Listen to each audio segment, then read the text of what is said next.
नमस्कार दोस्तों, मैं हूं advocate Rajendra Singh. Stamp paper क्या होता है, कहां से खरीदा जाता है और इसका क्या उपयोग होता है, ये वीडियो हमने अपने इस YouTube चैनल पर बनाकर पहले ही अपलोड किया हुआ है, जिसे आप लोग बहुत पसंद कर रहे हैं और देख रहे हैं। अब एक नया प्रश्न यह उठता है कि स्टाम्प पेपर कितने प्रकार के होते हैं। तो इसमें हम यह जोड़ना चाहेंगे कि स्टाम्प पेपर दो प्रकार के होते हैं। एक स्टाम्प पेपर होता है जुडिशियल स्टाम्प पेपर, जिसे कहें कि न्यायिक स्टाम्प पेपर, और दूसरा होता है नॉन जुडिशियल या गैर न्यायिक स्टाम्प पेपर। तो ये दो अलग अलग तरह के स्टाम्प पेपर होते हैं। अब इनकी क्या विशेषताएं होती है और किस काम के लिए ये प्रयोग होते हैं, ये जानकारी इस वीडियो के माध्यम से शेयर कर रहा हूं। वीडियो शेयर करें उससे पहले यदि इस चैनल पर नए आए हैं तो चैनल को सब्सक्राइब जरूर कर लें, क्योंकि हम इस चैनल पर ऐसे ही कानूनी जानकारी से संबंधित वीडियो बनाकर अपलोड करते हैं, जिससे आपके कानूनी ज्ञान में वृद्धि होती है। और यदि इस चैनल को आपने पहले ही सब्सक्राइब कर रखा है तो आप सबका बहुत बहुत धन्यवाद। अब हम जान लेते हैं दोनों स्टाम्प पेपर के बारे में अलग अलग से कि ये क्या होते हैं और इनकी क्या विशेषता होती है। सबसे पहले बात कर लें न्यायिक स्टाम्प पेपर या जुडिशियल स्टाम्प पेपर की। क्या होता है यह और इसका क्या प्रयोग होता है। तो इस संदर्भ में हम इसे ऐसे समझे कि हर राज्य में हाई कोर्ट अपने अलग होते हैं और हर हाई कोर्ट के नीचे सबऑर्डिनेट कोर्ट होते हैं, जिसे हम डिस्ट्रिक्ट कोर्ट कहते हैं या सिविल कोर्ट हम जिसे कहते हैं। ये कोर्ट कानून के अंतर्गत अपनी विभिन्न जिम्मेदारियां निभाते हैं, जिसमें ये जुडिशियल काम करते हैं और जिसमें यह सिविल नेचर के काम ये करते हैं।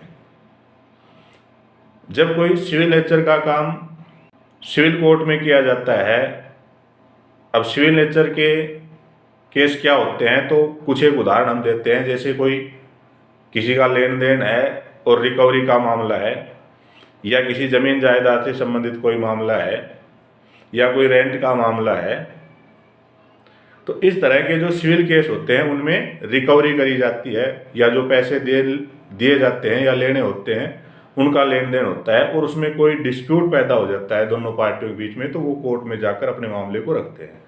तो ऐसे मामलों में जब सिविल सूट फाइल किया जाता है तो कोर्ट फीस एक्ट के अंतर्गत अलग अलग मामलों के लिए अलग अलग कोर्ट फीस निर्धारित की गई होती है, जो कोई भी सूट फाइल करने से पहले उस सूट के साथ उतनी स्टाम्प वैल्यू के स्टाम्प पेपर उस दावा के साथ लगाए जाते हैं। तो जो ये स्टाम्प पेपर दावे के साथ सिविल सूट में लगाए जाते हैं, या इसको ऐसे समझें कि जिन स्टाम्प पेपर पर यह दावा लिखा जाता है वो स्टाम्प पेपर न्यायिक स्टाम्प पेपर होते हैं या वो जुडिशियल स्टाम्प पेपर होते हैं। इनका काम जुडिशियल कार्यों में होता है। तो इस तरह से हमने समझ लिया कि जुडिशियल स्टाम्प पेपर क्या होते हैं। उम्मीद है जुडिशियल स्टाम्प पेपर क्या होते हैं और इनका प्रयोग कहाँ होता है, ये बात इस व्याख्या से क्लियर हो गई होगी। अब दूसरी तरफ हम यह समझ लेते हैं कि गैर न्यायिक या नॉन जुडिशियल स्टाम्प पेपर क्या होते हैं।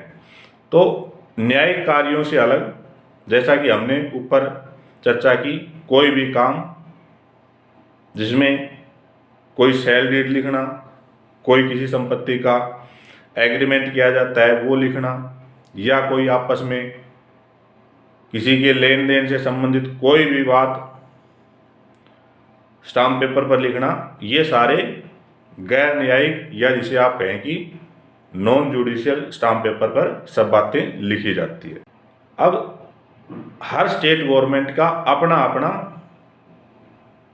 अलग ट्रेजरी होती है और हर स्टेट गवर्नमेंट अपने राज्य के अलग स्टाम्प पेपर प्रिंट करवाती है।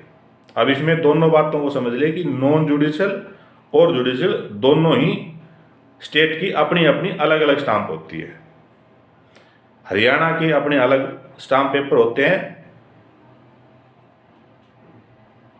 दिल्ली गवर्नमेंट के अपने होते हैं, राजस्थान, पंजाब या अन्य राज्यों के अपने अलग अलग स्टाम्प पेपर होते हैं। और ये स्टाम्प पेपर आपने अक्सर जब आपने कचहरी में गए होंगे किसी काम से तो आपने देखे भी होंगे और उनकी आप अलग अलग पहचान भी कर सकते हैं। इन पर साफ साफ इनकी मूल्य लिखी होती है और उस पर लिखा होता है कि न्यायिक स्टाम्प पेपर या गैर न्यायिक स्टाम्प पेपर। इस वीडियो को इन्हीं बातों के साथ विराम देंगे। उम्मीद है वीडियो में स्टाम्प पेपर की कैटेगरी के बारे में जो हमने व्याख्या की है वो आपको अच्छी लगी होगी और आपको पसंद भी आई होगी और साथ ही आपके लिए काम की और जानकारियों की भी सिद्ध होगी।